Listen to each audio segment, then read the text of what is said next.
meus amigos e meus irmãos em Cristo, seguidores do Bíblia On. Nós estamos aqui, é uma alegria, uma satisfação estar aqui com vocês. Nós estamos aqui com o canal do YouTube do Bíblia On repaginado, com um novo formato, uma proposta mais intimista, mais pessoal, algo mais dirigido para que você possa ter a sua vida edificada em Cristo.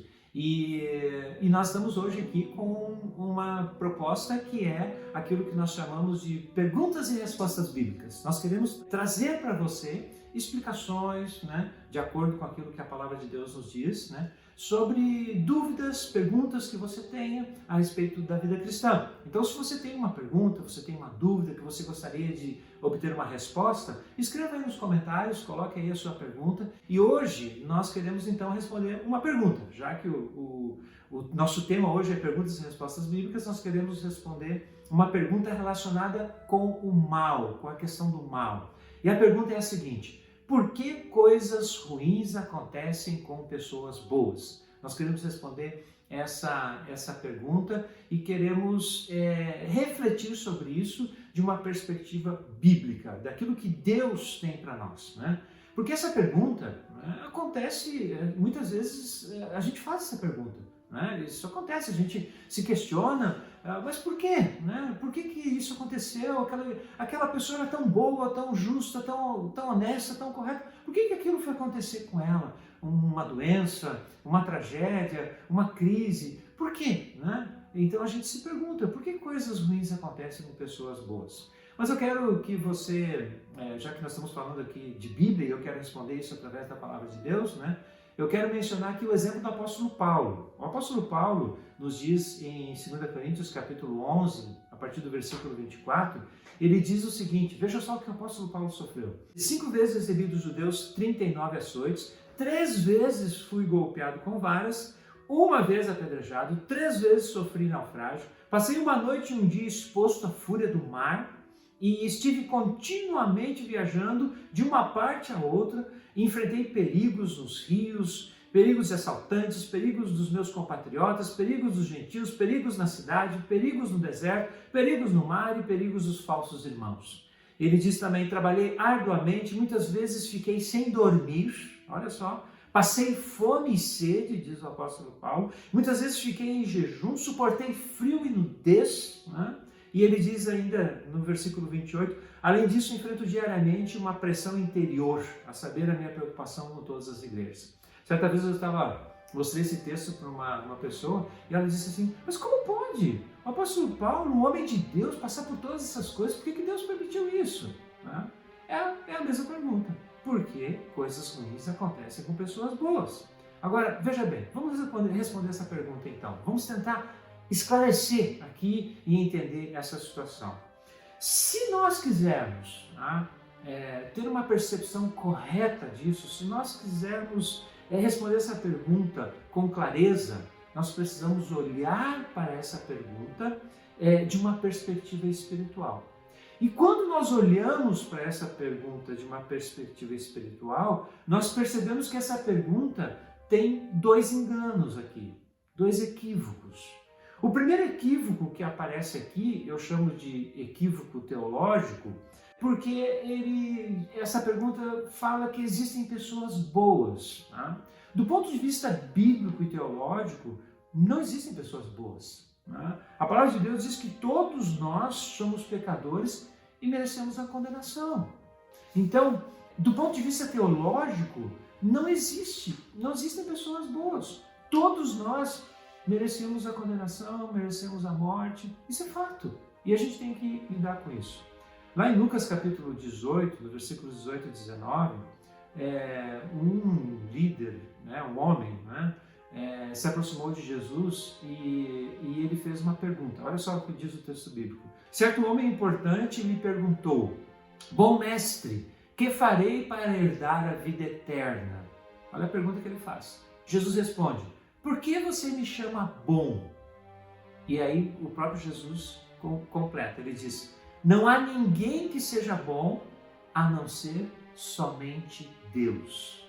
Veja o que Jesus está fazendo. Jesus aqui está tentando mostrar para esse homem importante, Jesus está tentando mostrar para ele que só Deus é bom e que ele era o Filho de Deus, o próprio Deus que estava ali, ele era bom.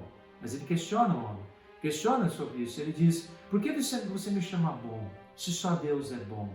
Não é? Então é um questionamento que Jesus está fazendo com ele aqui. Mas ao questionar ele, Jesus traz uma verdade para nós aqui. Ou seja, não existem pessoas boas.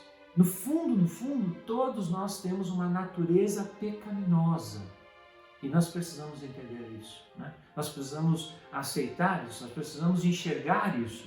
Tá? Por mais que as pessoas sejam boas, honestas, justas e corretas, há em nós uma natureza pecaminosa que nos leva para o mal, que nos inclina para o mal. Então, é muito importante nós entendermos isso. Esse equívoco teológico dessa pergunta, pessoas boas. Não existem pessoas boas. Né? Isaías capítulo 64, versículo 6 diz, somos como o impuro, todos nós. Todos os nossos atos de justiça são como trapo imundo. Veja só, né? Então, tudo aquilo que nós fazemos diante de Deus, que nós achamos que estamos sendo pessoas muito boas, estamos sendo pessoas justas, corretas, na verdade, isso não é nada. Né? Então, diante de Deus, todos nós somos pecadores. Então, não existem pessoas boas. Né? Então, esse é o primeiro equívoco que essa pergunta nos traz. Né? Por que coisas ruins acontecem com pessoas boas? Agora, vamos para o segundo equívoco. O primeiro equívoco é teológico. E eu digo que o segundo equívoco, ele é espiritual. Por quê? Porque essa pergunta fala de coisas ruins. Às vezes, aquilo que nós achamos que é ruim não é tão ruim assim.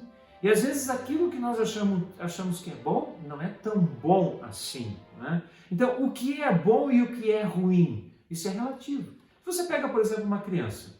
Está enferma, e o médico receita lá um remédio que é amargo, e ela precisa tomar aquele remédio. A mãe vai dar o remédio para ela e põe numa colher, leva até a boca da criança, a criança diz, isso é ruim. E a mãe diz, não, mas isso é bom. Né? Então, isso é relativo, depende da perspectiva. Né? Então, certas coisas na nossa vida que nós achamos que são ruins, às vezes podem ser boas. Então, do ponto de vista espiritual, né, às vezes nós sofremos determinadas coisas porque Deus está trabalhando na nossa vida. Deus está nos aprimorando através daquilo ali. Né? Então, veja só o que o texto de Hebreus capítulo 12, versículos 5, 6 e 7 dizem. Vocês se esqueceram da palavra de ânimo que lhes dirige como filhos, como a filhos? Ele diz, meu filho, não despreze a disciplina do Senhor, nem se magoe com a sua repreensão, pois o Senhor disciplina quem ama e castiga todo aquele a quem aceita como filho. Suportem as dificuldades, veja o que o autor da carta aos Hebreus diz, suportem as dificuldades recebendo-as como disciplina. Deus os trata como filhos. Pois qual o filho que não é disciplinado por seu pai? Então veja só, meu irmão, minha irmã, talvez você esteja passando por uma luta, uma dificuldade, né? Você esteja enfrentando algo ruim aconteceu com você. Você perdeu o emprego, perdeu, né, um relacionamento, talvez você tenha perdido até um ente querido. Nós não sabemos, mas de alguma forma isso está contribuindo para o seu bem. Romanos 8, 28 nos diz que Deus faz com que todas as coisas cooperem para o bem daqueles que o amam, daqueles que são chamados segundo o seu propósito. Se você ama a Deus, você foi chamado segundo o propósito de Deus, você tem cumprido esse chamado de Deus na sua vida, você pode ter certeza. Tenha essa certeza que por mais que essa situação esteja sendo difícil, de alguma forma, de algum modo, ela vai contribuir para o seu bem. Talvez você compreenda isso mais adiante, talvez você compreenda isso daqui a um tempo, talvez você compreenda isso daqui a uns anos, talvez você só compreenda isso na eternidade. Mas o fato é que determinadas coisas que nós julgamos que são ruins, podem ser boas. Por quê? Porque Deus é soberano, Ele sabe todas as coisas, Ele sabe o que é melhor para nós. Então eu quero dizer para você, submeta-se à soberania de Deus. Ele continua reinando na sua vida. Não é porque coisas ruins aconteceram com você que Deus te abandonou, de forma alguma. Deus continua soberano sobre as nossas vidas. E nós precisamos lidar com o sofrimento com sobriedade, com equilíbrio, com maturidade. E entendendo que aquilo que parece ser ruim pode mais tarde dar um bom resultado. E que nós todos não somos pessoas boas. Que existe em nós uma natureza pecaminosa que muitas vezes nos afasta de Deus. Reconheça que Deus está no controle da sua vida. Diga para Deus: Senhor, me ensina tudo que o Senhor quer me ensinar através dessa situação difícil, Deus. Clame ao Senhor, se coloque na presença do Senhor. Peça que Ele transforme essa situação na sua vida. Transforme aquilo que parece uma maldição, transforme em bênção na sua vida. Não se coloque de forma orgulhosa na presença do Senhor. Não diga: Senhor, eu faço tudo certo, tudo correto, por que isso vai acontecer comigo? Não faça isso. Humilhe-se na presença do Senhor. Reconheça que você é pecador, e peça que o Senhor te ensine e te mostre tudo o que Ele quer te ensinar e te mostrar através dessa situação. Tá bem, meu irmão? Quero deixar esse desafio para você aqui. E quero convidar você para compartilhar. Compartilhe conosco como está a sua vida, como você tem enfrentado essas situações, que situação você tem enfrentado, de onde que você é, onde que você está, e o que você tem enfrentado. Compartilhe conosco. Nós queremos orar por você, queremos interceder por você. Escreva aí nos comentários. Eu quero agradecer por você ter ficado até o final desse vídeo, ter estado conosco. Muito obrigado pela sua participação. Não se esqueça de se inscrever no nosso canal. Ative a notificação ali. É muito importante que você ative o sininho, porque você ativando o sininho, o YouTube vai então notificar você quando nós lançarmos então um novo vídeo aqui. Tá bem? Então, fique bem. Fique com Deus, fique em paz. Que Deus te abençoe e nós estamos juntos, aqui seguindo e servindo ao Senhor e contamos com você também. Um grande e forte abraço.